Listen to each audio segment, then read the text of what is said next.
sejak kita mendeklarasikan kemerdekaan. Kalau ingat kita utang pertama yang dilakukan pemerintah itu adalah pinjaman nasional 1946, itu bentuknya obligasi.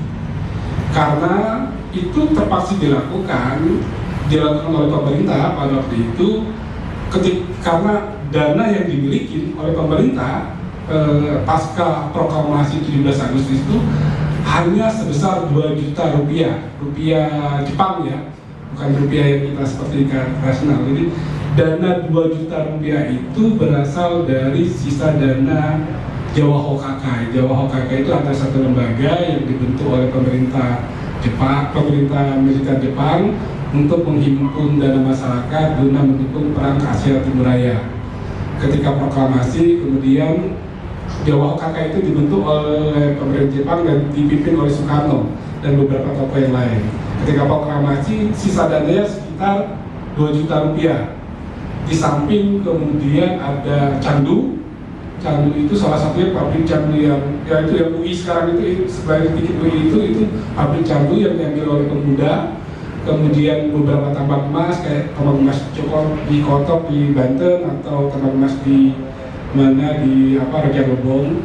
Nah, dana 2 juta ini kemudian habis. Cuma berapa bulan saja kan untuk biaya pemuda-pemuda segala macam. Karena dananya habis, kemudian di saat yang sama situasi keamanan di Jakarta juga tidak kondusif. Soekarno mengalami penembakan waktu itu, duit juga habis. Kemudian Sultan Hamengkubuwono IX waktu itu menawarkan pada Soekarno dan pemimpin nasional waktu itu untuk pindah ke Jogja. Dari sana kemudian sekitar bulan Maret kalau nggak salah untuk membiayai pembangunan, di samping ada bantuan dari Sultan, pemerintah juga kemudian menerbitkan pinjaman nasional 1946. Itu utang pertama yang diterbitkan oleh pemerintah, utang dalam bentuk surat obligasi. Dan sampai hari ini masih tetap ada, bahkan lebih besar sekarang porsinya.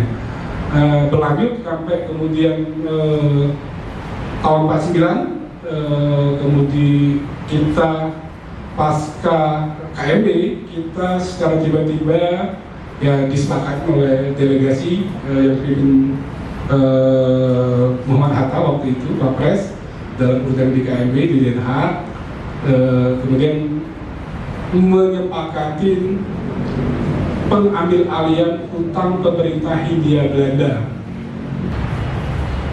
Yang saya hormati para narasumber yang hadir di forum ini secara luring, moderator, penerbit buku ini, hadirin sekalian. Jadi tadi penulis Bung Edi Burmansyah itu sudah menyampaikan proses dan isi buku yang dikarang ini. Nah, buat saya komentar pertama, buku ini sebetulnya tamparan buat para ekonom, terutama yang ada di kampus.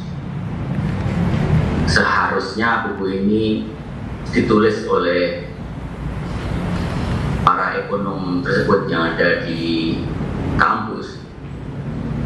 Terlebih tamparan buat saya. Seharusnya orang-orang seperti saya ini mau meluangkan waktu untuk menulis hal-hal yang semacam ini. Syukur alhamdulillah ada Mas Edi, Bung Edi yang mau mengambil alih tanggung jawab ini. Terima kasih atas kesempatan yang diberikan dari Pak Edi dan panitia.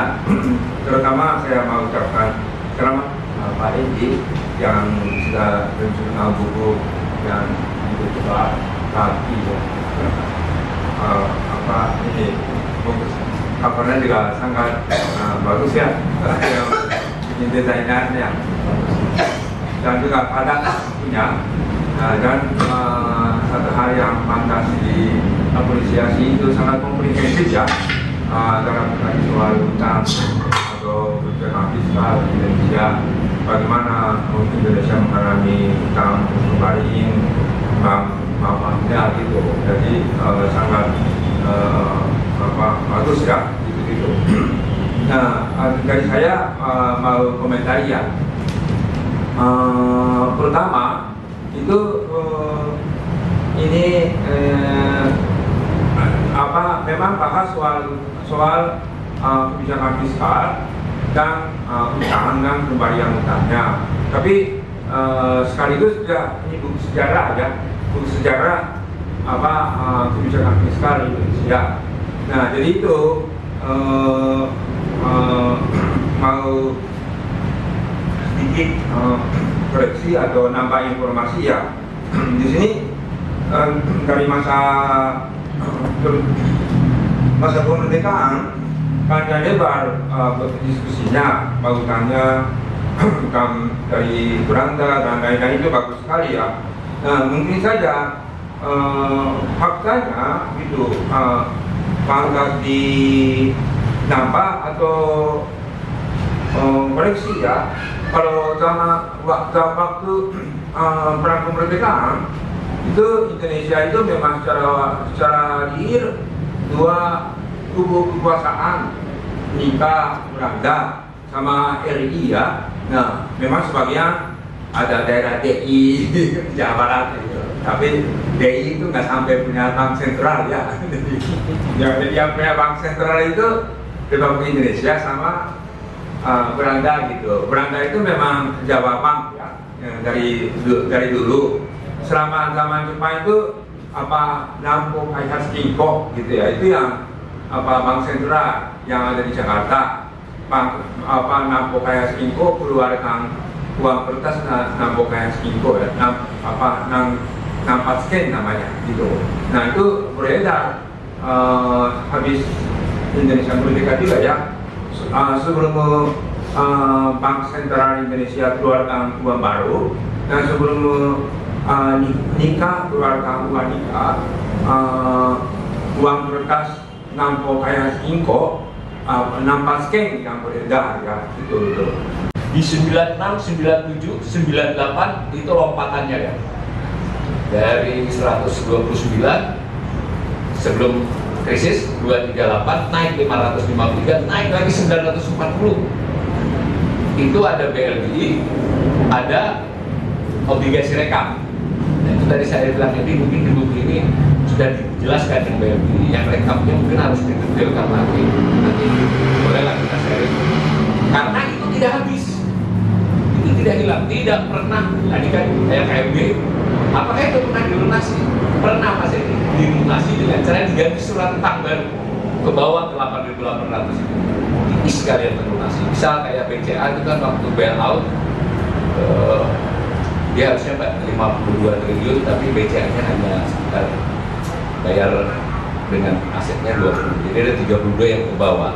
Mestinya Pak Antoni sekarang dimintalah bantu kan itu dipinjami pemerintah biar bisa. Next.